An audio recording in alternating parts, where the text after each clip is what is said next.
Υπάρχουν στιγμές που μια λέξη μπορεί να γκρεμίσει ολόκληρους κόσμους. Μητέρα, με ντροπιάζεις. 4 λέξεις που έσκισαν την καρδιά μου την ημέρα του γάμου του μοναχογιού μου. Μπροστά σε όλους τους καλεσμένους, με κοίταξε με μάτια που δεν αναγνώριζα, ενώ κρατούσα στα χέρια μου 30 χρόνια θυσιών, μια επιταγή με όλες μου τις οικονομίες. Τι θα κάνατε αν το παιδί σας, η ίδια σας η ψυχή, σας ταπείνωνε δημόσια την πιο ευτυχισμένη μέρα της ζωής του? Έφυγα από την αίθουσα με δάκρυα να θολώνουν την όρασή μου, χωρίς να γνωρίζω ότι πίσω από αυτή την προδοσία κρυβόταν ένα σκοτεινό μυστικό. Ένα μυστικό που συνέδεε τον νεκρό σύζυγό μου με τη μητέρα της νύφης, ένα ψέμα που καλλιεργήθηκε για 30 χρόνια και τώρα απειλούσε να καταστρέψει ό,τι αγαπούσα περισσότερο. Ακολουθήστε το κανάλι μας, πατήστε like και αφήστε ένα σχόλιο για να μας πείτε από πού παρακολουθείτε αυτή την αληθινή ιστορία πόνου, εκδίκησης και λύτρωσης που θα σας συγκλονίσει. Ήμουν 63 χρόνια όταν η καρδιά μου ράγισε για τελευταία φορά. Ξέρετε, υπάρχουν πληγές που αιμορραγούν χωρίς σταγόνα αίματος. Πληγές που δεν φαίνονται, αλλά πονάνε περισσότερο από κάθε άλλο τραύμα. Εκείνο το βράδυ, στον γάμο του μοναχογιού μου, του Γιώργου μου, έμαθα πως οι λέξεις μπορούν να σκοτώσουν πιο αποτελεσματικά από μαχαίρι. Είχα ξυπνήσει πριν ακόμα χαράξει εκείνη την ημέρα. Άκουγα τους γρύλους έξω από το παράθυρο του μικρού μου σπιτιού στην Κρήτη, εκεί που μεγάλωσα τον γιο μου μόνη, μετά τον θάνατο του Κώστα. 30 χρόνια δούλευα στην αγορά του Ηρακλείου, μαγειρεύοντας παραδοσιακά φαγητά για τους τουρίστες και τους ντόπιους. 30 χρόνια με χέρια που μύριζαν θυμάρι και ρίγανη. Και κάθε δραχμή, κάθε ευρώ αργότερα, τα φύλαγα για εκείνον. Φόρεσα το καλύτερό μου φόρεμα. Το είχα ράψει μόνη μου, ένα απλό μπλε σκούρο με κεντυμένα λουλούδια στο γιακά, τα αγαπημένα λουλούδια της γιαγιάς μου. Το χτένισμά μου το έκανε η Ελένη από δίπλα, που είχε κομμωτήριο. Κοιτάχτηκα στον καθρέφτη και είδα μια γυναίκα με ρητίδες σαν χάρτη ζωής, αλλά με μάτια που έλαμπαν από χαρά και περηφάνεια. Ο γιος μου παντρευόταν μια κοπέλα από καλή οικογένεια, όπως έλεγαν όλοι. Η Σοφία ήταν κόρη ενός δικηγόρου από την Αθήνα που είχε εξοχικό στην Κρήτη. Πριν φύγω, άνοιξα το σιρτάρι με τα σημαντικά χαρτιά. Πήρα τον φάκελο που είχα ετοιμάσει 3 μέρες πριν. Μέσα ήταν μια επιταγή με όλες μου τις οικονομίες. 120.000 ευρώ. Μια περιουσία για μένα. Τα χρήματα που θα βοηθούσαν το ζευγάρι να αγοράσει το πρώτο τους σπίτι. Είχα πουλήσει ακόμα και το μικρό κτήμα που μου είχε αφήσει ο πατέρας μου. Τι να το κάνω εγώ? Σκέφτηκα. Ο Γιώργος είναι η ζωή μου, η συνέχειά μου. Το Σάββατο εκείνο του Ιουνίου ήταν ζεστό, με ουρανό τόσο γαλάζιο που πονούσε τα μάτια. Η εκκλησία ήταν γεμάτη λουλούδια και κόσμο. Στεκόμουν στην πρώτη σειρά, δακρυσμένοι από ευτυχία, όταν τους είδα να ανταλλάσσουν τα στέφανα. Ο γιος μου τόσο όμορφος μέσα στο κοστούμι του, ψηλός σαν τον πατέρα του. Μετά την τελετή, όλοι πήγαμε στην αίθουσα δεξιώσεων, ένα πολυτελές μέρος με θέα στη θάλασσα. Τραπέζια στρωμένα με λευκά τραπεζομάντιλα, λουλούδια παντού, η μυρωδιά από το αρνί που ψινόταν στη σούβλα. Ο ήχος της λύρας και του λαού του γέμιζε τον αέρα. Ήταν σαν όνειρο. Περίμενα την κατάλληλη στιγμή. Οι συγγενείς της νύφης είχαν καταλάβει το μισό σαλόνι. Ήταν όλοι τους καλοντημένοι με μαρκαρισμένα ρούχα και κοσμήματα που γυάλιζαν κάτω από τα φώτα. Εγώ, με το απλό μου φόρεμα, ένιωθα λίγο έξω από τα νερά μου, αλλά δεν με ένοιαζε. Ήμουν εκεί για τον γιο μου. Όταν είδα τον Γιώργο να στέκεται λίγο μόνος του, πλησίασα. Κρατούσα σφιχτά τον φάκελο στην επιταγή. Η καρδιά μου χτυπούσε δυνατά. Η μουσική χαμήλωσε λίγο εκείνη τη στιγμή. «Γιώργο μου», είπα, και άπλωσα το χέρι μου με τον φάκελο. «Αυτό είναι για σένα και τη Σοφία, είναι όλα». Δεν πρόλαβα να τελειώσω. Το πρόσωπό του άλλαξε. Ένα σύννεφο πέρασε από τα μάτια του. Κοίταξε γύρω, σαν να έλεγχε ποιος μας έβλεπε. Και τότε έκανε ένα βήμα πίσω. «Μητέρα, με ντροπιάζεις», είπε με φωνή που δεν αναγνώρισα. Ο κόσμος σταμάτησε. Η μουσική συνέχισε, αλλά δεν την άκουγα πια. Μόνο αυτή η φράση ηχούσε στα αυτιά μου ξανά και ξανά. «Μητέρα, με ντροπιάζεις». Είδα τη μητέρα της Σοφίας να κοιτάζει προς το μέρος μας. Ένα αδιόρατο χαμόγελο πέρασε από τα χείλη της. Και μετά είδα τη Σοφία να πλησιάζει, να παίρνει τον Γιώργο από το χέρι να τον τραβάει μακριά μου. Στεκόμουν εκεί, με τον φάκελο ακόμα στο χέρι, μπροστά σε δεκάδες άγνωστα μάτια που με κοιτούσαν με ήκτο ή περιέργεια. Κάποιοι ψιθύριζαν. Άκουσα κάποιον να λέει «η μάνα του» και μετά γέλια. Δεν ξέρω πώς κατάφερα να περπατήσω μέχρι την έξοδο. Τα πόδια μου έτρεμαν. Ο φάκελος στο χέρι μου ήταν βαρύς ξαφνικά, σαν να περιείχε πέτρες αντί για χαρτί. Βγήκα έξω στον καθαρό αέρα. Το φεγγάρι ήταν σχεδόν γεμάτο πάνω από τη θάλασσα. Κάλεσα ένα ταξί. Ο οδηγός με ρώτησε αν ήμουν καλά.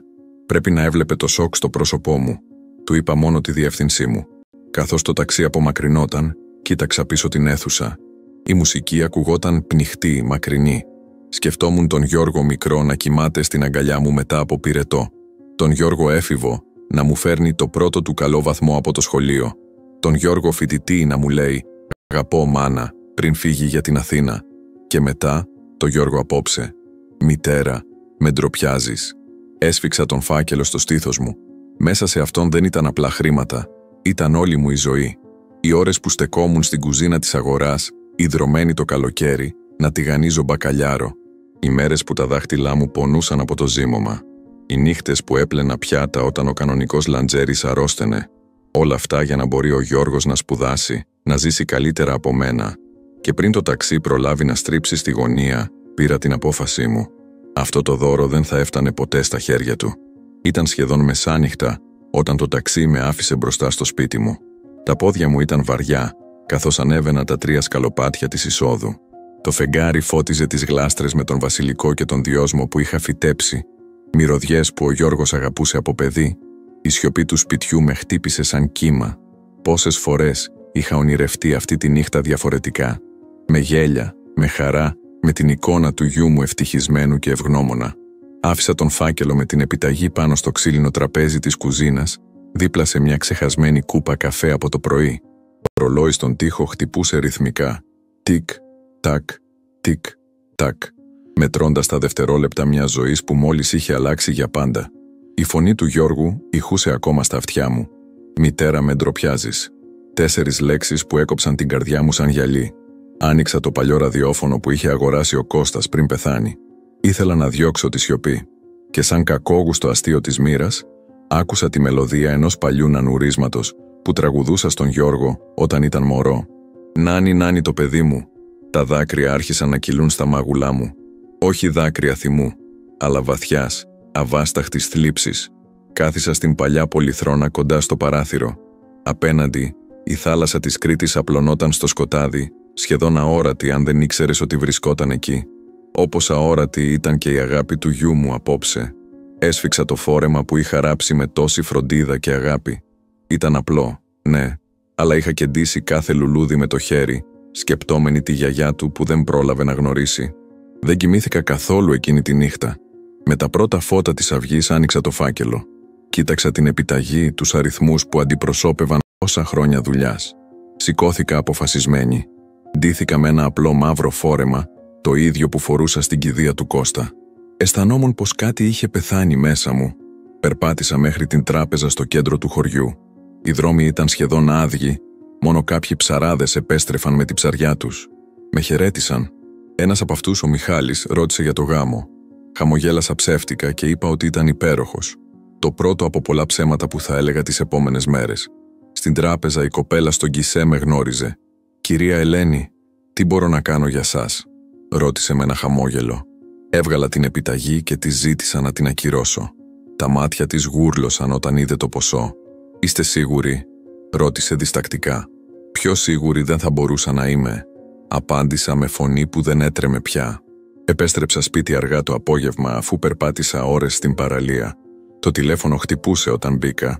Το κοίταξα για λίγο διστάζοντας. Τελικά το σήκωσα. «Ελένη». Ήταν η φωνή της Μαρίας, της κουνιάδας μου, η αδερφή του Κώστα. Ήταν στον γάμο, την είχα δει να κάθεται σε ένα τραπέζι κοντά στους συγγενείς της νύφης. «Πρέπει να μιλήσουμε για χθες». Υπήρχε κάτι στη φωνή της, ένας τόνος που δεν μπορούσα να αποκωδικοποιήσω. Δεν ήταν νύκτος, ήταν κάτι άλλο, σαν να γνώριζε κάτι που εγώ αγνοούσα. «Δεν έχουμε τίποτα να πούμε, Μαρία», απάντησα ψυχρά. «Ο γιος μου έκανε την επιλογή του». «Δεν είναι τόσο απλό», επέμεινε. «Θα έρθω από το σπίτι σου αύριο. Έχω κάτι να σου πω». Κράτησα την ανάσα μου. «Τι εννοείς?» Υπήρξε μια παύση και μετά η Μαρία είπε κάτι που με έκανε να παγώσω. «Ελένη, ούτε όλα όσα υπόθηκαν σε εκείνη τη γιορτή βγήκαν από την καρδιά του». Έκλεισα το τηλέφωνο με χέρια που έτρεμαν. Τι εννοούσε? Ήξερε κάτι που εγώ δεν ήξερα. Κοίταξα τη φωτογραφία του Γιώργου στο τραπεζάκι. Ήταν από την αποφύτισή του. Χαμογελούσε, με τα μάτια γεμάτα όνειρα. Πού πήγε εκείνο το παιδί? Εκείνο το βράδυ, βγήκα στη μικρή αυλή και κάθισα κάτω από τη λεμονιά που είχαμε φυτέψει μαζί όταν ήταν μικρός. Τα αστέρια έλαμπαν πάνω από την Κρήτη, αδιάφορα για τα ανθρώπινα δράματα. Θυμήθηκα τον Κώστα να μου λέει: «Ελένη, μεγάλωσε τον γιο μας να έχει καρδιά μεγαλύτερη από το εγώ του». Που είχα αποτύχει. Και καθώς τα λόγια της Μαρίας τριφογύριζαν στο μυαλό μου, ούτε όλα όσα υπόθηκαν βγήκαν από την καρδιά του. Ένα μικρό αδύναμο φως ελπίδας άναψε μέσα μου. Ίσως υπήρχε κάτι που δεν ήξερα. Ίσως ο Γιώργος μου δεν με είχε προδώσει τελείως. Αλλά τότε ποιος έπαιζε αυτό το σκοτεινό παιχνίδι? Και γιατί ο γιος μου είχε γίνει πιόνι του? Το πρωί θα συναντούσα τη Μαρία και θα μάθαινα την αλήθεια, όποια κι αν ήταν αυτή. Γιατί αν κάτι μου είχε διδάξει η ζωή στην Κρήτη, ήταν ότι τα μυστικά όπως το κρασί μπορεί να μένουν κρυμμένα για χρόνια, αλλά τελικά πάντα βγαίνουν στην επιφάνεια. Και συχνά, όταν το κάνουν, αφήνουν πίσω τους μια γεύση πιο πικρή και από την αψιθιά. 3 μέρες μετά το τηλεφώνημα της Μαρίας, βγήκα για να αγοράσω προμήθειες στη λαϊκή αγορά του χωριού. Ο ήλιος της Κρήτης ήταν αμήλικτος εκείνο το πρωινό του Ιουλίου, καίγοντας τους ώμους μου καθώς περιπλανιόμουν ανάμεσα στους πάγκους με τα φρέσκα λαχανικά και τα φρούτα. Φορούσα ένα απλό λινό φόρεμα και ένα ψάθινο καπέλο που με προστάτευε ελάχιστα από τη ζέστη. Ο υδρότας κυλούσε στον λαιμό μου, ενώ το μυαλό μου εξακολουθούσε να στροβιλίζεται γύρω από τα λόγια της κουνιάδας μου. Ούτε όλα όσα υπόθηκαν σε εκείνη τη γιορτή βγήκαν από την καρδιά του. Τι μπορούσε να σημαίνει αυτό? Σταμάτησα μπροστά σε έναν πάγκο με ντομάτες, κόκκινες, ζουμερές, μυρωδάτες, καλλιεργημένες στην κρητική γη. Ο έμπορος, ένας ηλικιωμένος άντρας με δέρμα σκαμμένο από τον ήλιο και τον χρόνο, μου χαμογέλασε. «Ελένη, τι ντοματούλες έχω σήμερα για σένα, ιδανικές για τον μουσακά που σου αρέσει να φτιάχνεις». Προσπάθησα να χαμογελάσω, αλλά το στόμα μου σχημάτισε μόνο μια θλιμμένη γραμμή. «Καλημέρα, κυρ Μανώλη, θα πάρω 1 κιλό». Καθώς ο Μανώλης ζύγιζε τις ντομάτες, ένιωσα ένα χέρι στον ώμο μου. Γύρισα και είδα την Κατερίνα, μια παλιά συνάδελφο από την αγορά του Ηρακλείου, όπου δούλευα ως μαγείρισα πριν συνταξιοδοτηθώ. Τα μάτια της γυάλιζαν με αληθινή χαρά που με έβλεπε. «Ελένη μου, τι καιρό έχω να σε δω», είπε, αγκαλιάζοντας με θερμά. Μύριζε βασιλικό και κανέλα, μυρωδιές από την κουζίνα που προφανώς δεν την είχαν αφήσει ακόμα. «Κατερίνα, καλημέρα», απάντησα, προσπαθώντας να βρω τον ενθουσιασμό μέσα μου. «Πώς είσαι?» «Καλά, καλά, και εσύ πώς είναι ο Γιώργος? Παντρεύτηκε πρόσφατα, έτσι δεν είναι?» Ήμουν στην κουζίνα εκείνη τη μέρα στο πανόραμα όπου έγινε η δεξίωση. Η καρδιά μου σφίχτηκε. Η Κατερίνα ήταν στην κουζίνα του γάμου. Δεν το ήξερα αυτό. «Ναι, ο γάμος», μουρμούρισα, χωρίς να ξέρω τι άλλο να πω. Η Κατερίνα με κοίταξε περίεργα, παρατηρώντας την έκφρασή μου. Το χαμόγελό της ξεθόριασε. Έριξε μια ματιά γύρω της, σαν να έλεγχε μήπως κάποιος μας ακούει, και μετά με τράβηξε λίγο παράμερα, μακριά από τα αδιάκριτα αυτιά του κυρ Μανώλη. «Ελένη, είσαι καλά?» ρώτησε χαμηλόφωνα. Έμαθα τι έγινε στον γάμο. Οι σερβιτόροι το συζητούσαν στην κουζίνα. Λυπάμαι πολύ.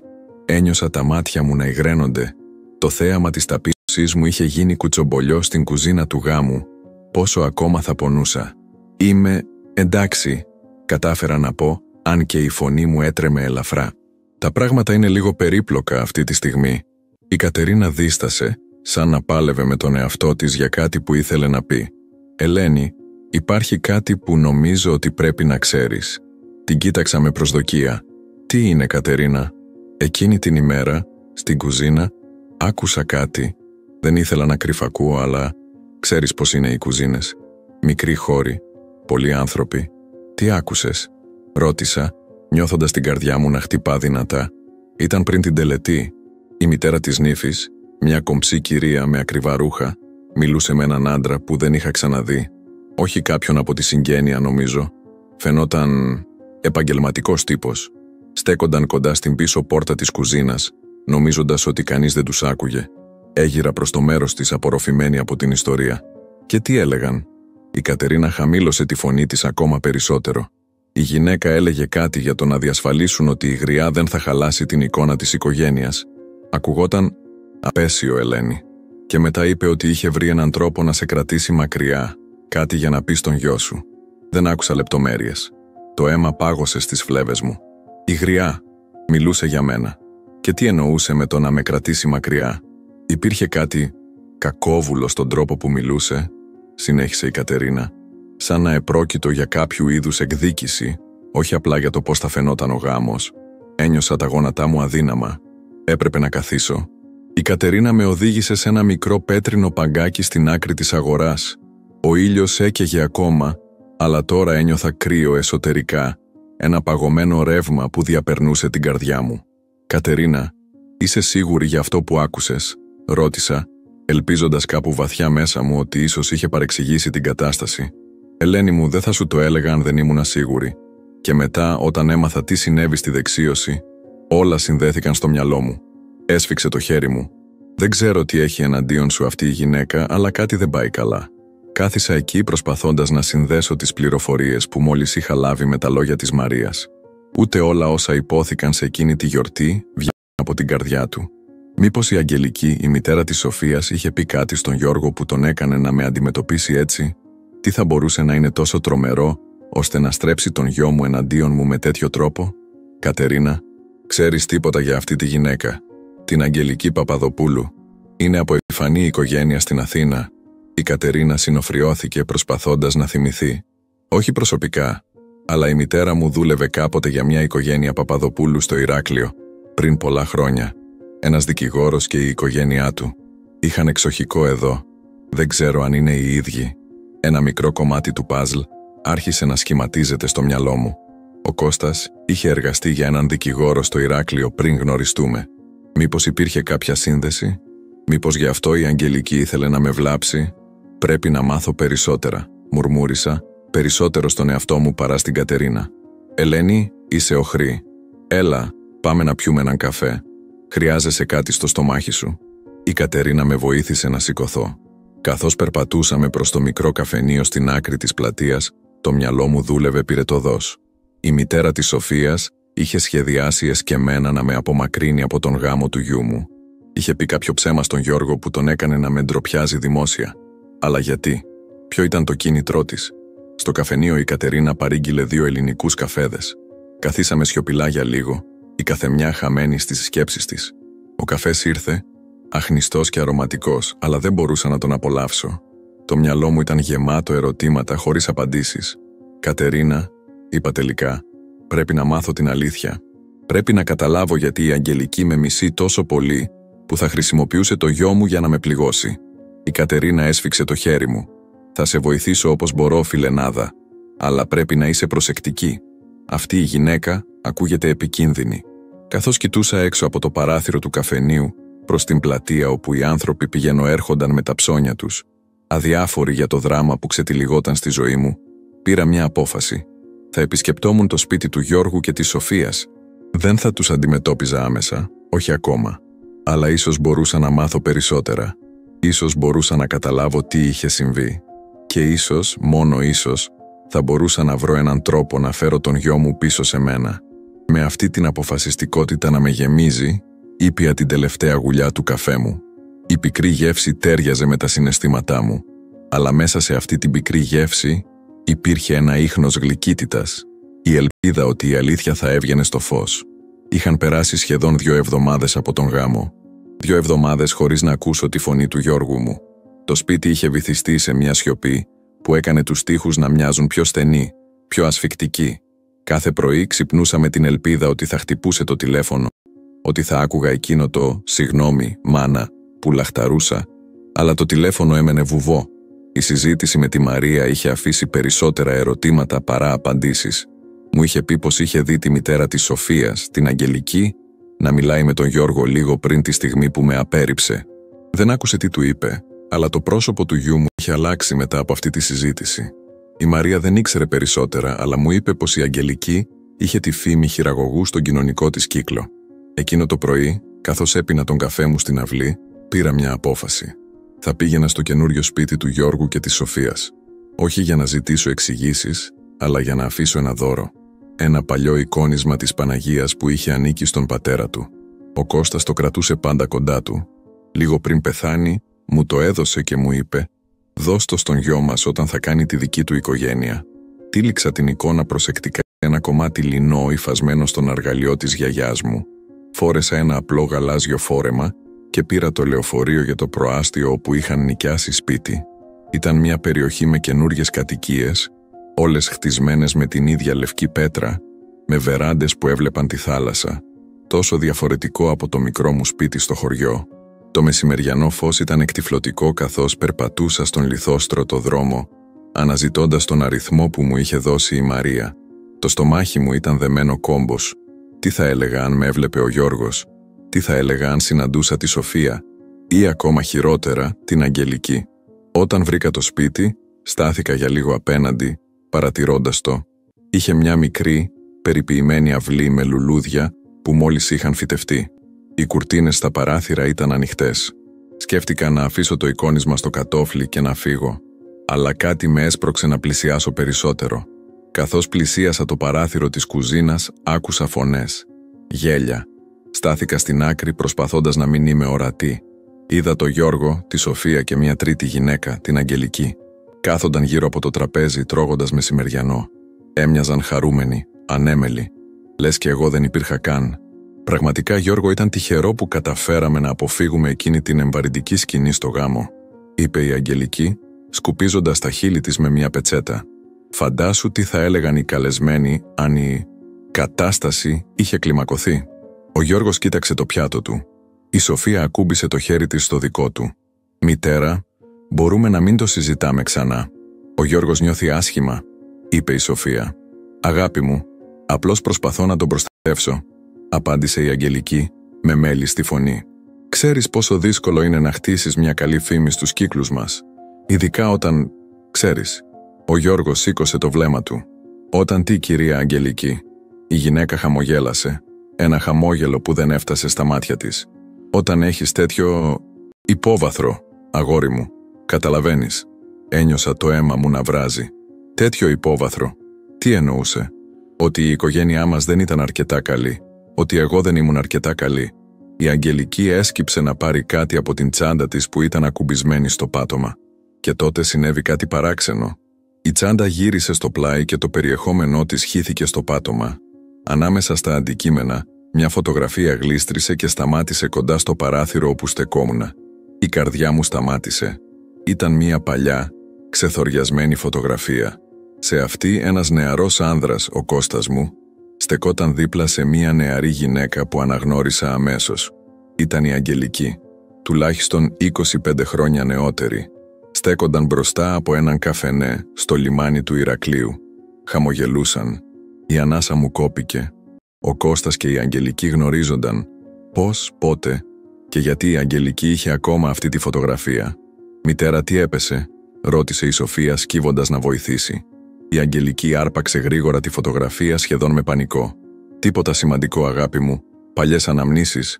Τραβήχτηκα από το παράθυρο με την καρδιά μου να χτυπά σαν τρελή. Το μυαλό μου στροβιλιζόταν. Αυτή η φωτογραφία άλλαζε τα πάντα. Ο Κώστας και η Αγγελική, υπήρχε κάποια σύνδεση μεταξύ τους που δεν γνώριζα. Και προφανώς η Αγγελική κρατούσε ακόμα αυτή τη φωτογραφία. Γιατί? Έσφιξα το εικόνισμα στο στήθος μου και απομακρύνθηκα αθόρυβα από το σπίτι. Δεν μπορούσα να το αφήσω εκεί τώρα. Όχι μέχρι να καταλάβω τι συνέβαινε. Μέχρι να μάθω γιατί η μητέρα της Σοφίας είχε μια φωτογραφία με τον νεκρό σύζυγό μου. Και κυρίως, μέχρι να μάθω τι σχέση είχε αυτό με την απόρριψη του Γιώργου στο γάμο του. Καθώς περπατούσα πίσω προς τη στάση του λεωφορείου, ένα όνομα ήρθε στο μυαλό μου. Ο Ανδρέας, ο παλιός φίλος του Κώστα, που διατηρούσε ακόμα την ταβέρνα του στο λιμάνι. Αν κάποιος γνώριζε κάτι για το παρελθόν του Κώστα και της Αγγελικής, αυτός θα ήταν ο Ανδρέας. Κοίταξα για τελευταία φορά το σπίτι πριν στρίψω στη γωνία. Ο γιος μου ήταν εκεί μέσα, χαμογελαστός με μια γυναίκα που ίσως να μην ήξερε καν το μυστικό που έκρυβε η μητέρα της. Και εγώ ήμουν έξω, μόνη, με μια εικόνα της Παναγίας και μια καρδιά γεμάτη ερωτήματα. «Θα μάθω την αλήθεια, Κώστα», ψιθύρισα στον άνεμο, σαν να μπορούσε να με ακούσει από εκεί που βρισκόταν, «και θα φέρω πίσω τον γιο μας». Το λεωφορείο ήρθε και καθώς ανέβαινα τα σκαλοπάτια του, ήξερα πως τίποτα δεν θα ήταν πια το ίδιο. Η Αγγελική και ο Κώστας είχαν κάποιο παρελθόν και κάτι μου έλεγε πως αυτό το παρελθόν ήταν το κλειδί για όλα όσα συνέβαιναν τώρα. Το πρωινό της επόμενης μέρας ξύπνησα με μια αποφασιστικότητα που δεν είχα νιώσει εδώ και χρόνια. Ο ήλιος της Κρήτης έμπαινε από το παράθυρο φωτίζοντας τη φωτογραφία του Κώστα στο κομοδίνο μου. Τον κοίταξα σαν να τον έβλεπα για πρώτη φορά. Τα μάτια του έμοιαζαν να κρύβουν μυστικά που ποτέ δεν μου είχε εκμυστηρευτεί. «Τι μου έκρυψες, Κώστα?» ψιθύρισα στη φωτογραφία. Δεν υπήρξε απάντηση, μόνο το τικ-τακ του ρολογιού στον τοίχο.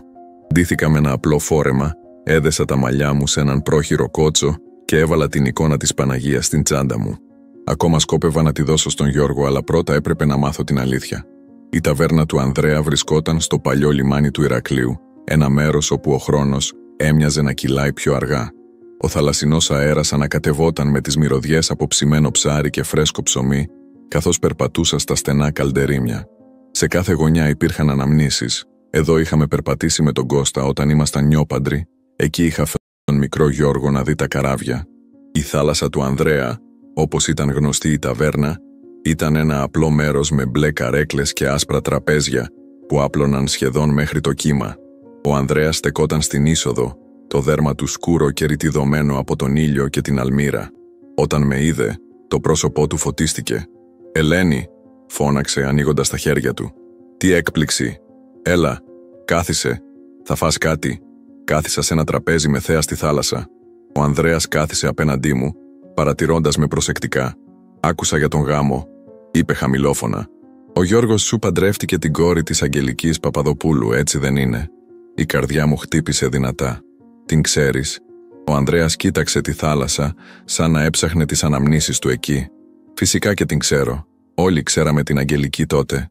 Ήταν η κόρη του Μιχάλη του δικηγόρου. Πανέμορφη κοπέλα, από πλούσια οικογένεια. Και πώς γνώριζε τον Κώστα?» ρώτησα, προσπαθώντας να κρύψω την ανησυχία στη φωνή μου. Ο Ανδρέας με κοίταξε παραξενεμένος. «Δεν σου είπε ποτέ ο Κώστας? Η Αγγελική και εκείνο υπήρξαν ζευγάρι πριν σε γνωρίσει.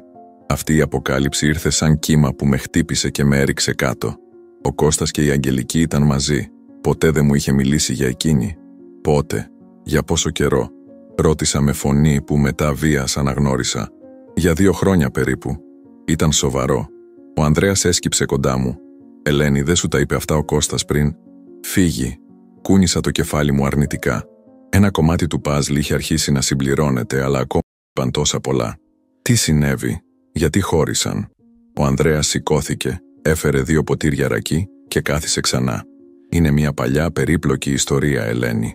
«Έχω χρόνο», απάντησα, πίνοντας μια γουλιά από το διαυγές ποτό που έκαιγε τον λαιμό μου. «Λοιπόν, ο Κώστας εργαζόταν τότε στην ναυτιλιακή εταιρεία του πατέρα της Αγγελικής, το ξέρεις αυτό?» Κούνησα καταφατικά το κεφάλι μου. «Αυτό το ήξερα». Η οικογένεια της Αγγελικής είχε οικονομικά προβλήματα που κανείς δεν γνώριζε. Ο Κώστας, που είχε κληρονομήσει τότε από τον πατέρα του, δάνεισε ένα μεγάλο ποσό στο Μιχάλη Παπαδόπουλο, κρυφά από όλους. Ήταν περίπου τότε που η Αγγελική και ο Κώστας μιλούσαν για γάμο. Ένιωσα ένα σφίξιμο στο στήθος. Ο Κώστας σχεδίαζε να παντρευτεί την Αγγελική. Αλλά κάτι πήγε στραβά, συνέχισε ο Ανδρέας. Τα χρήματα χάθηκαν σε μια κακή επένδυση του Μιχάλη. Και τότε ξεκίνησαν οι κατηγορίες. Η Αγγελική κατηγόρησε τον Κώστα ότι εξαπάτησε τον πατέρα της, ότι ήξερε πως η επένδυση ήταν επικίνδυνη. «Μα αυτό είναι παράλογο», διαμαρτυρήθηκα. «Ο Κώστας ήταν ο πιο έντιμος άνθρωπος που γνώρισα ποτέ». Ο Ανδρέας χαμογέλασε θλιμμένα. «Το ξέρω, Ελένη, αλλά η Αγγελική και η οικογένειά της χρειάζονταν έναν αποδιοπομπαίο τράγο. Ο Κώστας έγινε αυτός ο τράγος. Τον κατηγόρησαν δημόσια, καταστράφηκε η φήμη του στους επιχειρηματικούς κύκλους και φυσικά ο γάμος ακυρώθηκε. Έμεινα σιωπηλή για λίγο, αφήνοντας αυτές τις πληροφορίες να αφομοιωθούν. Και μετά ο Κώστας έφυγε για λίγο από το νησί. Όταν επέστρεψε, σε γνώρισε εσένα». Ο Ανδρέας με κοίταξε με ζεστασιά. Πάντα έλεγε ότι ήσουν το καλύτερο που του συνέβη ποτέ, ότι τα προηγούμενα ήταν απλώς η πορεία που έπρεπε να ακολουθήσει για να σε βρει. Τα μάτια μου γέμισαν δάκρυα. Αυτό ακουγόταν σαν τον Κώστα μου. «Και η Αγγελική?» ρώτησα, σκουπίζοντας ένα δάκρυ. Το βλέμμα του Ανδρέα σκοτίνιασε. «Η Αγγελική παντρεύτηκε έναν επιχειρηματία από την Αθήνα 6 μήνες αργότερα, αλλά ποτέ δεν συγχώρησε τον Κώστα. Και αυτό είναι το περίεργο. Ποτέ δεν συγχώρησε ούτε εσένα». «Εμένα», αναφώνησα έκπληκτη. «Μα δεν με γνώριζε καν τότε». Ο Ανδρέας μόρφασε σαν να μην ήθελε να πει περισσότερα. «Η Αγγελική πάντα πίστευε ότι ο Κώστας την εγκατέλειψε για σένα. ότι σε είχε γνωρίσει νωρίτερα, ότι εσύ ήσουν ο λόγος που αυτός έστησε αυτή την ιστορία με τα χρήματα. Μα αυτό είναι παράλογο. Γνώρισα τον Κώστα 2 χρόνια μετά. Το ξέρω, Ελένη, αλλά η Αγγελική έχει δημιουργήσει τη δική της αλήθεια. Και φοβάμαι, ο Ανδρέας δίστασε, φοβάμαι ότι μπορεί να μεταφέρει αυτή την πικρία στην επόμενη γενιά. Ένιωσα ένα ρίγος να διαπερνά τη ραχοκοκαλιά μου. Εννοείς τη Σοφία, στον γάμο του Γιώργου. Ο Ανδρέας με κοίταξε με συμπόνια. Ελένη, πιστεύεις στα αληθινά στις συμπτώσεις? Η κόρη της Αγγελικής παντρεύεται τον γιο του Κώστα και ξαφνικά στο γάμο σε απομακρύνουν με τον πιο εξευτελιστικό τρόπο. Ένιωσα το αίμα μου να παγώνει. Όλα έμοιαζαν να συνδέονται με έναν τρόπο που δεν είχα φανταστεί ποτέ. Η Αγγελική είχε περιμένει 30 χρόνια για την εκδίκησή της. Είχε χρησιμοποιήσει την ίδια της την κόρη και τον γιο μου για να με πληγώσει. «Υπάρχει κάτι ακόμα που πρέπει να ξέρω, Ανδρέα?» ρώτησα, νιώθοντας την αγωνία μου να φουντώνει. Ο Ανδρέας κοίταξε το άδειο ποτήρι του. Η Αγγελική πάντα έλεγε ότι της έκλεψες κάτι περισσότερο από τον Κώστα, αλλά ποτέ δεν κατάλαβα τι εννοούσε. Άφησα ένα κέρμα στο τραπέζι και σηκώθηκα. «Σε ευχαριστώ, Ανδρέα. Μου έδωσες πολλά να σκεφτώ». Καθώς περπατούσα κατά μήκος του λιμανιού, με τον αέρα να ανακατεύει τα μαλλιά μου, ένιωθα μία οργή να φουντώνει μέσα μου. Όχι μόνο για την Αγγελική και τα ψέματά της, αλλά και για τον Κώστα που δεν μου είχε πει ποτέ την αλήθεια. Είχαμε μοιραστεί 20 χρόνια ζωής και όμως δεν μου είχε μιλήσει ποτέ για την Αγγελική, για την κατηγορία, για το πώς καταστράφηκε η φήμη του. Και τώρα 30 χρόνια μετά, η ίδια γυναίκα είχε βρει τον τρόπο να με πληγώσει ξανά, αυτή τη φορά χρησιμοποιώντας το πιο πολύτιμο πράγμα στη ζωή μου, τον γιο μου. «Όχι», μουρμούρισα στον άνεμο. «Αυτή τη φορά δεν θα νικήσεις, Αγγελική. Αυτή τη φορά θα μάθω ολόκληρη την αλήθεια και θα πάρω πίσω τον γιο μου». 3 εβδομάδες πέρασαν από τη συνάντησή μου με τον Ανδρέα και η αλήθεια που είχα μάθει ακόμα με στοιχίωνε. Κάθε βράδυ στριφογύριζα στο κρεβάτι μου, ακούγοντας τους γρύλους έξω από το παράθυρο και σκεπτόμενη την Αγγελική και τον Κώστα. Κάθε πρωί κοιτούσα τη φωτογραφία του και αναρωτιόμουν πόσα ακόμα μυστικά είχε πάρει μαζί του. Εκείνο το πρωί του Ιουλίου, ο ήλιος έκαιγε ήδη από νωρίς. Φορούσα ένα ελαφρύ φόρεμα και πότιζα τα λουλούδια στην αυλή όταν χτύπησε το τηλέφωνο. Ήταν η Μαρία, η κουνιάδα μου. «Ελένη, ο Γιώργος είχε ένα ατύχημα», είπε με φωνή που έτρεμε. «Τίποτα σοβαρό, αλλά είναι στο νοσοκομείο του Ηρακλείου. Έπεσε με το μηχανάκι». Η καρδιά μου σταμάτησε. «Είναι καλά? Τι έπαθε?» «Έχει ένα σπασμένο πόδι και μερικές αμυχές. Τίποτα επικίνδυνο, αλλά θα μείνει για παρακολούθηση απόψε». Δεν χρειάστηκα άλλες πληροφορίες. Μέσα σε 10 λεπτά είχα φύγει από το σπίτι με ένα ταξί για το νοσοκομείο. Καθώς διασχίζαμε τους δρόμους της Κρήτης, με το παράθυρο ανοιχτό και τον ζεστό αέρα να χτυπά το πρόσωπό μου, προσευχόμουν στην Παναγία. Ναι, ο Γιώργος με είχε πληγώσει βαθιά, αλλά ήταν το παιδί μου, το μοναχοπέδι μου. Κανένας πόνος δεν μπορούσε να σβήσει την αγάπη μου για αυτόν. Το νοσοκομείο ήταν ένα μεγάλο, άσπρο κτίριο με διαδρόμους που μύριζαν απολυμαντικό και αγωνία. Οι νοσοκόμες περπατούσαν βιαστικά, οι γιατροί κουβέντιαζαν χαμηλόφωνα. Ρώτησα στη ρεσεψιόν για τον Γιώργο Δημητρίου και μια νεαρή κοπέλα με καθοδήγησε στον 3ο όροφο. Καθώς έστριβα στον διάδρομο που οδηγούσε στο δωμάτιο του Γιώργου, την είδα. Η Αγγελική στεκόταν μόνη, κοιτάζοντας από το παράθυρο. Φορούσε ένα κομψό μπεζ φόρεμα και τα μαλλιά της ήταν τέλεια χτενισμένα, λες και ετοιμαζόταν για κοινωνική εκδήλωση και όχι για επίσκεψη σε νοσοκομείο. Σταμάτησα απότομα, κρύβοντας τον εαυτό μου πίσω από μια κολόνα. Δεν ήμουν έτοιμη να την αντιμετωπίσω ακόμα. Περίμενα, παρακολουθώντας την. Έβγαλε ένα τηλέφωνο, μίλησε για λίγο και μετά το έκλεισε με έναν εκνευρισμένο ήχο. Κοίταξε το ρολόι της, ανυπόμονα, και τότε είδα τη Σοφία να βγαίνει από το δωμάτιο του Γιώργου. «Μητέρα, ο Γιώργος κοιμάται τώρα», είπε η Σοφία. «Μπορούμε να φύγουμε και να επιστρέψουμε αργότερα». «Μα μόλις φτάσαμε», διαμαρτυρήθηκε η Αγγελική, «και έχω αφήσει στη μέση μια σημαντική συνάντηση για να έρθω εδώ». Η Σοφία φάνηκε να συγκρατεί την ενόχλησή της. «Κανείς δεν σου ζήτησε να έρθεις, μητέρα. Θα μπορούσα να μείνω μόνη μου με τον άντρα μου και να αφήσω την κόρη μου μόνη σε μια τέτοια στιγμή. Τι θα έλεγε ο κόσμος?» Η Σοφία κούνησε το κεφάλι της απογοητευμένη. «Πάντα σε νοιάζει τι θα πει ο κόσμος, έτσι δεν είναι? Λοιπόν, πήγαινε στη συνάντησή σου. Θα μείνω εγώ εδώ». «Όχι», είπε η Αγγελική αποφασιστικά. «Θα περιμένουμε μέχρι να ξυπνήσει. Πρέπει να συζητήσουμε τι θα κάνουμε με το επαγγελματικό ταξίδι του Γιώργου την επόμενη εβδομάδα». Προφανώς, δεν μπορεί να πάει τώρα. Η Σοφία εξέτασε τη μητέρα της με περιέργεια. Γιατί σε νοιάζει τόσο το επαγγελματικό ταξίδι του Γιώργου? Δεν είναι δική σου δουλειά. Η Αγγελική χαμογέλασε ένα ψυχρό υπολογιστικό χαμόγελο. Αγάπη μου, όλα είναι δική μου δουλειά όταν αφορούν την οικογένειά μας. Ο Γιώργος είναι τώρα μέρος αυτής της οικογένειας. Πρέπει να μάθει πώς λειτουργούμε. Η Σοφία φάνηκε να μην πείθεται, αλλά δεν αντιμίλησε. Πηγαίνω να πάρω έναν καφέ, θέλεις? Όχι, ευχαριστώ, θα περιμένω εδώ. Μόλις η Σοφία απομακρύνθηκε, είδα την Αγγελική να κοιτάζει προς το δωμάτιο του Γιώργου. Ήταν μια παράξενη, σχεδόν ανατριχιαστική έκφραση. Δεν ήταν ανησυχία για την υγεία του γαμπρού της. Ήταν κάτι άλλο, ικανοποίηση, ίσως. Τότε πήρα την απόφαση. Βγήκα από την κρυψώνα μου και περπάτησα προς το μέρος της. Μόλις με είδε, το πρόσωπό της πάγωσε. «Ελένη», είπε με μια φωνή τόσο ψυχρή που θα μπορούσε να παγώσει τον ήλιο της Κρήτης. «Τι εκπληκτική έκπληξη». «Ήρθα για τον γιο μου», απάντησα κρατώντας τη φωνή μου σταθερή. «Φυσικά», είπε και τα μάτια της γυάλισαν επικίνδυνα, αν και αναρωτιέμαι αν θα έπρεπε. Μετά από την απογοήτευση που του προκάλεσες στον γάμο του, ένιωσα την οργή να φουντώνει μέσα μου, αλλά την συγκράτησα. «Μιλάς για την απογοήτευση που εσύ σχεδίασες, Αγγελική?» Τα μάτια της άνοιξαν διάπλατα, αλλά μόνο για ένα δευτερόλεπτο. Μετά, ένα αδιόρατο χαμόγελο άγγιξε τα χείλη της. «Δεν έχω ιδέα για τι πράγμα μιλάς. Ξέρω για σένα και τον Κώστα», είπα χαμηλόφωνα. «Ξέρω για τα χρήματα, για τις κατηγορίες, ξέρω τα πάντα». Η Αγγελική με κοίταξε για ένα μεγάλο σιωπηλό λεπτό και μετά ξαφνικά γέλασε. Ένα γέλιο χωρίς χαρά, γεμάτο πικρία. «Δεν ξέρεις τίποτα, Ελένη», είπε τελικά. «Νομίζεις ότι ξέρεις, αλλά δεν έχεις ιδέα. Τότε πες μου», την προκάλεσα. «Πες μου γιατί χρησιμοποιείς τον γιο μου και την κόρη σου σαν πιόνια σε ένα παιχνίδι εκδίκησης που ξεκίνησε πριν καν γεννηθούν». Κοίταξε γύρω της, βεβαιώθηκε ότι κανείς δεν μπορούσε να μας ακούσει και μετά έκανε ένα βήμα προς το μέρος μου. Η μυρωδιά του ακριβού αρώματός της με τύλιξε. «Ξέρεις τι είναι χειρότερο από το να σου κλέψουν τον άντρα που αγαπάς?» Ψιθύρισε. «Το να σου κλέψουν το μέλλον. Αυτό έκανες, Ελένη. Και ποτέ, μα ποτέ, δεν θα το μάθει ο γιος σου». Προσπαθούσα να κατανοήσω τα λόγια της. «Τι εννοείς?» Η Αγγελική με κοίταξε με μάτια που έλαμπαν από μίσος.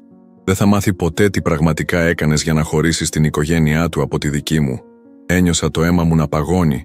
Δεν υπήρχε καμία οικογένεια για να χωρίσω. Γνώρισα τον Κώστα 2 χρόνια αφότου χώρισε με σένα. «Έτσι σου είπε?» Ρώτησε με έναν τόνο που με έκανε να αμφιβάλλω για όλα όσα νόμιζα ότι ήξερα. Πριν προλάβω να απαντήσω, η Σοφία εμφανίστηκε στο τέλος του διαδρόμου, κρατώντας 2 καφέδες. Η Αγγελική απομακρύνθηκε αμέσως από μένα, το πρόσωπό της μια μάσκα ήρεμης αξιοπρέπειας. «Κυρία Ελένη», είπε η Σοφία, προφανώς έκπληκτη που με έβλεπε εκεί. «Ήρθατε για το Γιώργο?» «Ναι», απάντησα προσπαθώντας να συγκεντρωθώ. «Μόλις έμαθα για το ατύχημα. Κοιμάται τώρα, αλλά είμαι σίγουρη πως θα χαρεί να σας δει όταν ξυπνήσει», είπε η Σοφία με μια ευγένεια που με εξέπληξε. Ήταν σαν να μην γνώριζε τίποτα για την παλιά έχθρα, για το δράμα που είχε εκτυλιχθεί στο γάμο της. «Σοφία, πρέπει να φύγουμε», παρενέβη η Αγγελική. «Θυμάσαι το ραντεβού με τον διακοσμητή για το σαλόνι σας? Είναι σε μισή ώρα». «Μα μόλις είπες ότι θα περιμέναμε μέχρι να ξυπνήσει ο Γιώργος», διαμαρτυρήθηκε η Σοφία. «Αυτό ήτανε πριν εμφανιστεί η πεθερά σου», είπε η Αγγελική, τονίζοντας τη λέξη πεθερά, σαν να ήταν κάτι αηδιαστικό.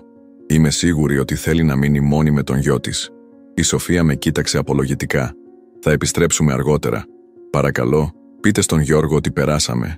Καθώς απομακρύνονταν, η Αγγελική γύρισε και με κοίταξε μια τελευταία φορά. Τα μάτια της μου έστελναν ένα σαφές μήνυμα. Αυτός ο πόλεμος δεν είχε τελειώσει ακόμα. Και τα λόγια της ηχούσαν ακόμα στα αυτιά μου. «Ποτέ δεν θα μάθει τι πραγματικά έκανες για να χωρίσεις την οικογένειά του από τη δική μου». Τι εννοούσε? Ποιο ήταν το μυστικό που πίστευε ότι έκρυβα? Και πώς μπορούσα να αποδείξω την αλήθεια στον Γιώργο, όταν δεν ήξερα καν ποια ήταν αυτή η αλήθεια? Ο Αύγουστος είχε φέρει μαζί του μια αφόρητη ζέστη που έκανε τον αέρα να τρεμοπαίζει πάνω από την άσφαλτο. Είχαν περάσει 2 εβδομάδες από το ατύχημα του Γιώργου. Τον είχα επισκεφθεί στο νοσοκομείο εκείνη την ημέρα, αλλά κοιμόταν βαθιά από τα παυσίπονα και έφυγα χωρίς να του μιλήσω. Έμαθα από μια νοσοκόμα ότι η Σοφία επέστρεψε αργότερα μόνη της και έμεινε μαζί του όλη τη νύχτα. Κάθε μέρα περίμενα ένα τηλεφώνημα από τον γιο μου, μια λέξη, ένα σημάδι ότι με σκεφτόταν, αλλά το τηλέφωνο παρέμενε σιωπηλό. Οι λέξεις της Αγγελικής συνέχιζαν να με στοιχιώνουν. Ποτέ δεν θα μάθει τι πραγματικά έκανες για να χωρίσεις την οικογένειά του από τη δική μου. Τι εννοούσε? Ποιο ψέμα είχε πει στο Γιώργο? Εκείνο το πρωί η Μαρία με κάλεσε. «Ελένη, έχουμε οικογενειακό γεύμα στο σπίτι μου την Κυριακή. Ο Γιώργος και η Σοφία θα έρθουν. Θέλω να έρθεις κι εσύ». Η καρδιά μου χτύπησε δυνατά. «Είσαι σίγουρη? Δεν ξέρω αν ο Γιώργος θα θέλει να με δει». «Δεν τον ρώτησα», απάντησε η Μαρία με αποφασιστικότητα. «Είσαι οικογένεια. Και οι οικογένειες πρέπει να είναι μαζί, ειδικά στις δύσκολες στιγμές». Συμφώνησα τελικά, με ανάμεικτα συναισθήματα φόβου και ελπίδας. Τι θα έλεγα στο γιο μου μετά από τόσο καιρό? Θα με άκουγε καν? Η Κυριακή ήρθε με έναν καθαρό γαλάζιο ουρανό. Φόρεσα ένα απλό πράσινο φόρεμα που ξεχώριζε τα μάτια μου και πήρα μαζί μου ένα ταψί μουσακά, το αγαπημένο φαγητό του Γιώργου όταν ήταν παιδί. Οδηγώντας προς το σπίτι της Μαρίας, ένιωθα τα χέρια μου να τρέμουν στο τιμόνι. Το σπίτι της Μαρίας ήταν γεμάτο κόσμο όταν έφτασα. Συγγενείς του Κώστα που είχα χρόνια να δω, φίλοι της οικογένειας, ακόμα και μερικοί συγγενείς της Σοφίας. Μπαίνοντας στον κήπο, ένιωσα τα βλέμματα να στρέφονται πάνω μου. Ψιθυρισμοί, κεφάλια που έγερναν το ένα προς το άλλο. Όλοι ήξεραν για το επεισόδιο στον γάμο. Η Μαρία με υποδέχτηκε με μια ζεστή αγκαλιά. «Μην ανησυχείς», μου ψιθύρισε στο αυτί. «Όλα θα πάνε καλά». Δεν είδα αμέσως τον Γιώργο. Κάθισα σε ένα τραπεζάκι στη γωνιά, κρατώντας ένα ποτήρι κρασί που δεν έπινα. Κοιτούσα τον κόσμο να συζητά, να γελά, να τρώει από τον μπουφέ που είχε στηθεί στην άκρη του κήπου. Και τον είδα. Ο Γιώργος μου, με το πόδι του ακόμα σε γύψο, καθόταν σε μια καρέκλα κοντά στην πισίνα. Η Σοφία στεκόταν όρθια δίπλα του, συζητώντας με μια ηλικιωμένη κυρία που δεν αναγνώριζα. Έμοιαζε κουρασμένος, αλλά καλά. Δεν τόλμησα να πλησιάσω. Περίμενα, παρακολουθώντας από μακριά, προσπαθώντας να μαζέψω το θάρρος μου. Και καθώς περίμενα, παρατήρησα κάτι παράξενο. Ένας άντρας, που αργότερα έμαθα ότι ήταν ο θείος της Σοφίας, ο Πέτρος, καθόταν λίγα μέτρα μακριά από τον Γιώργο, πίνοντας ασταμάτητα. Το πρόσωπό του ήταν κόκκινο από το αλκοόλ και μιλούσε δυνατά κάνοντας μεγάλες χειρονομίες.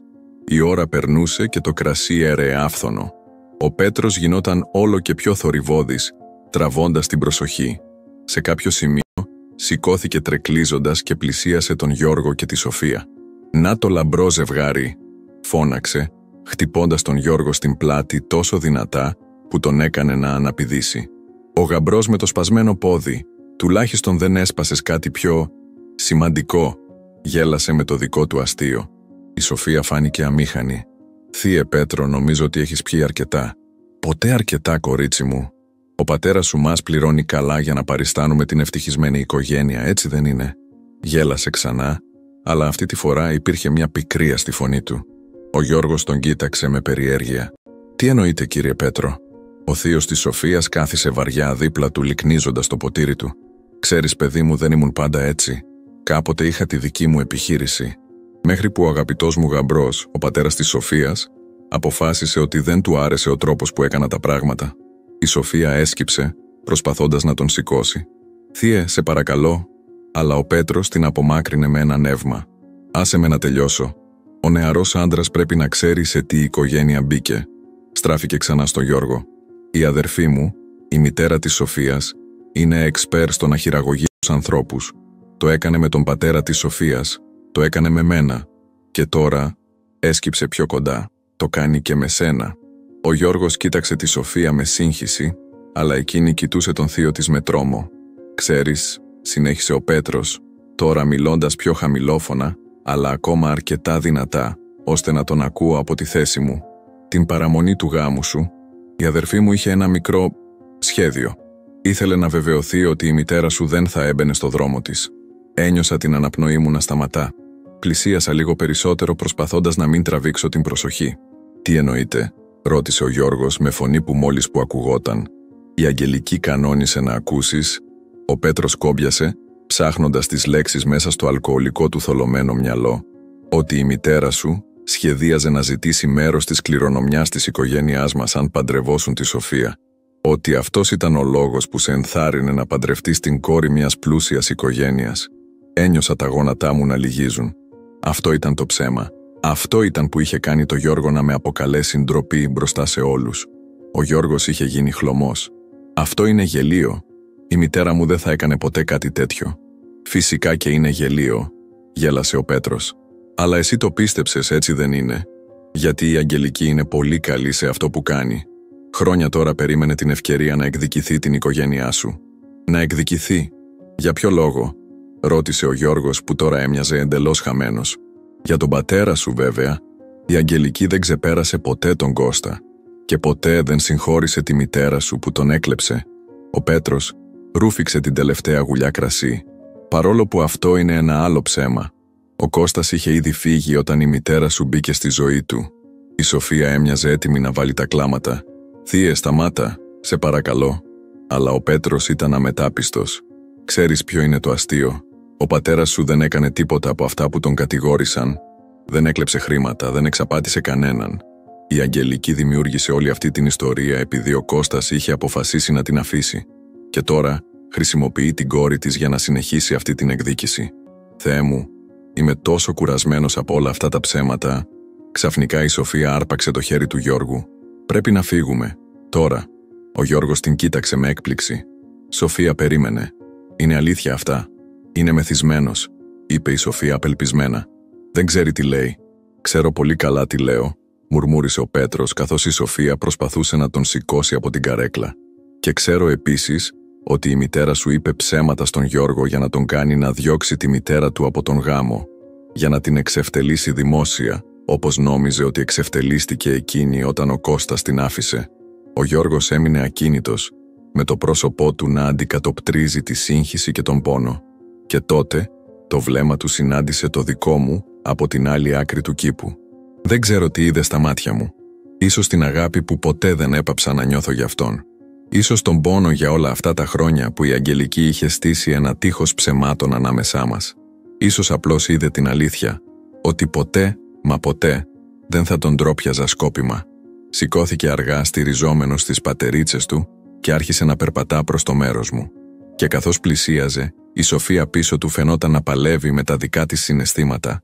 Έκπληξη, ντροπή και ίσως μια αχτίδα κατανόησης. Ο Σεπτέμβρης ήρθε φέρνοντας μαζί του μια γλυκιά μελαγχολία. Τα απογεύματα στην Κρήτη είχαν αρχίσει να μικραίνουν και ο ήλιος έδιε νωρίτερα, βάφοντας τη θάλασσα με χρώματα που καμιά ζωγραφιά δεν θα μπορούσε να αποτυπώσει με ακρίβεια. Καθόμουν στην αυλή του σπιτιού μου κάτω από τη λεμονιά που είχα φυτέψει με τον Γιώργο όταν ήταν παιδί και κοιτούσα ένα μικρό παλιό λεύκομα με φωτογραφίες. Ο Κώστας μου στα νιάτα του, με το πλατή του χαμόγελο. Ο μικρός Γιώργος στην παραλία με τα πόδια του γεμάτα άμμο. Εγώ νεότερη με τα μαλλιά μου να ανεμίζουν στον αέρα. Μια ζωή που φαινόταν τόσο μακρινή τώρα. Το κουδούνι της πόρτας χτύπησε διακόπτοντας τις σκέψεις μου. Αναστέναξα και σηκώθηκα αργά. Δεν περίμενα κανέναν. Ίσως να ήταν η γειτόνισσα που μου έφερνε λίγο από το σπιτικό της κέικ, όπως έκανε μερικές φορές. Άνοιξα τη και η καρδιά μου σταμάτησε. Ο Γιώργος στεκόταν εκεί, χωρίς πατερίτσες πια, αλλά με το πόδι του ακόμα σε έναν ελαφρύ νάρθηκα. Φορούσε ένα απλό μπλε πουκάμισο και τζιν. Τα μαλλιά του είχαν μεγαλώσει λίγο από την τελευταία φορά που τον είδα. «Γεια σου, μάνα», είπε με μια φωνή που προσπαθούσε να είναι σταθερή. Αισθάνθηκα τα γόνατά μου αδύναμα. Σχεδόν 3 μήνες είχαν περάσει από τον γάμο του. 3 μήνες από τότε που με κοίταξε με εκείνα τα κρύα μάτια και είπε τις λέξεις που έσκισαν την καρδιά μου. «Γιώργο», ψιθύρισα, μην ξέροντας τι άλλο να πω. «Μπορώ να μπω?» ρώτησε και υπήρχε κάτι τόσο τροτό στη φωνή του που με έκανε να θέλω να τον αγκαλιάσω όπως όταν ήταν μικρός και είχε χτυπήσει το γόνατό του. «Φυσικά», είπα, ανοίγοντας την πόρτα διάπλατα. «Είναι και δικό σου σπίτι, πάντα ήταν». Μπήκε μέσα και κοίταξε γύρω του. Τίποτα δεν είχε αλλάξει. Τα ίδια έπιπλα, οι ίδιες φωτογραφίες στους τοίχους, ακόμα και η μυρωδιά ήταν ίδια. Ένα μείγμα από φασκόμηλο, λεμόνι και ψημένο ψωμί. «Θέλεις κάτι να πιείς?» ρώτησα, νιώθοντας παράξενα τυπική με τον ίδιο μου τον γιο. «Όχι, ευχαριστώ», απάντησε. «Θα προτιμούσα να μιλήσουμε». Καθίσαμε στο μικρό τραπέζι της κουζίνας. Το ίδιο τραπέζι όπου είχα αφήσει την επιταγή εκείνο το βράδυ του γάμου, πριν την ακυρώσω το επόμενο πρωί. Ο Γιώργος κοίταζε τα χέρια του για λίγο σαν να προσπαθούσε να βρει τις σωστές λέξεις. Τελικά, σήκωσε το κεφάλι του, και με κοίταξε κατευθείαν στα μάτια. «Ήρθα να ζητήσω συγγνώμη», είπε με μια φωνή που έτρεμε ελαφρά. «Αυτό που έκανα στον γάμο, αυτό που είπα, ήταν απαράδεκτο». Ένιωσα τα μάτια μου να γεμίζουν δάκρυα, αλλά προσπάθησα να τα συγκρατήσω. «Γιατί το έκανες, Γιώργο? Τι σου είπαν για μένα?» Πήρε μια βαθιά ανάσα. Την παραμονή του γάμου η Αγγελική, η μητέρα της Σοφίας, με πήρε παράμερα. Μου είπε ότι είχε ακούσει ότι σχεδίαζες να ζητήσεις μέρος της περιουσίας τους μετά το γάμο, ότι με όθησες να παντρευτώ τη Σοφία για τα χρήματά της. Ένιωσα έναν κόμπο στο στομάχι μου. «Και το πίστεψες αυτό?» Μετά από όλα όσα περάσαμε μαζί, ο Γιώργος έσκυψε το κεφάλι του, ντροπιασμένος. Δεν ήθελα να το πιστέψω, αλλά η Αγγελική είπε ότι είχε αποδείξεις. Είπε ότι σε είχε ακούσει να το συζητάς με κάποιον στο τηλέφωνο. Και μετά, όταν σε είδα στο γάμο με εκείνο τον φάκελο, σταμάτησε, προσπαθώντας να συγκρατήσει τη φωνή του. Νόμιζα ότι ήταν κάποιο είδος συμβολέου, κάποιο έγγραφο που θα μας έφερνε σε δύσκολη θέση. Δεν ήξερα ότι ήταν μια επιταγή, συμπλήρωσα. Ήταν όλες μου οι οικονομίες, Γιώργο, για να σας βοηθήσω να αγοράσετε το πρώτο σας σπίτι. Τα μάτια του γέμισαν δάκρυα. Το ξέρω. Η Σοφία το έμαθε από τη Μαρία μετά το περιστατικό στο σπίτι της. Μου το είπε και μετά άρχισα να ερευνώ, να κάνω ερωτήσεις. Και η αλήθεια άρχισε να βγαίνει στην επιφάνεια. Ποια αλήθεια, Γιώργο? Για τον πατέρα και την Αγγελική, για το πώς τον κατηγόρησε άδικα, για το πώς του κατέστρεψε τη φήμη και για το πώς ποτέ δεν το ξεπέρασε. Ακόμα και μετά από 30 χρόνια, αναστέναξα βαθιά. Υπάρχουν πληγές που δεν επουλώνονται ποτέ, Γιώργο, και η Αγγελική επέλεξε να κρατήσει τη δική της ανοιχτή, να την τροφοδοτεί με πικρία και μίσος και χρησιμοποίησε εμένα και τη Σοφία για να πάρει την εκδίκησή της, είπε με πίκρα. Μας έκανε πιόνια στο δικό της παιχνίδι. Η Σοφία το ξέρει όλο αυτό, ρώτησα περίεργη για το πώς αντιδρούσε η νύφη μου. Ο Γιώργος κούνησε το κεφάλι του. Είναι συντετριμένη. Πάντα υποπτευόταν ότι η μητέρα της είχε σκοτεινές πλευρές, αλλά δεν φανταζόταν ποτέ κάτι τέτοιο. Μετά το επεισόδιο στο σπίτι της Μαρίας, είχαμε μια μεγάλη συζήτηση. Η Σοφία ήθελε να έρθουμε αμέσως να σε δούμε, αλλά χρειαζόμουν λίγο χρόνο για να συνέλθω, υποθέτω. Καταλαβαίνω, είπα απαλά, αν και ένα μέρος μου αναρωτιόταν γιατί είχε περάσει τόσος καιρός. 3 μήνες μοναξιάς και πόνου. Σαν να διάβαζε τις σκέψεις μου, ο Γιώργος έπιασε το χέρι μου. «Συγχώρεσέ με, μάνα, έπρεπε να έρθω νωρίτερα. Αλλά η ντροπή, ήταν τόσο δύσκολο να αντιμετωπίσω αυτό που έκανα. Ένιωσα τα δάκρυα να κυλούν στα μάγουλά μου. Δεν υπάρχει τίποτα να συγχωρέσω, παιδί μου. Είσαι ο γιος μου. Η αγάπη μου για σένα δεν έχει όρους». Ο Γιώργος σηκώθηκε και με αγκάλιασε, κρατώντας με σφιχτά σαν να φοβόταν ότι θα εξαφανιστώ. Ένιωσα το στήθος του να τραντάζεται καθώς έκλαιγε αθόρυβα. Όταν τελικά αποτραβήχτηκε, είχε ένα μικρό διπλωμένο χαρτί στο χέρι του. «Κάτι ακόμα», είπε, δίνοντάς μου το χαρτί.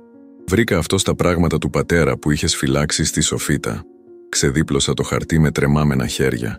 Ήταν μια παλιά φωτογραφία. Ο Κώστας και η Αγγελική, νέοι, μπροστά σε ένα καφενείο.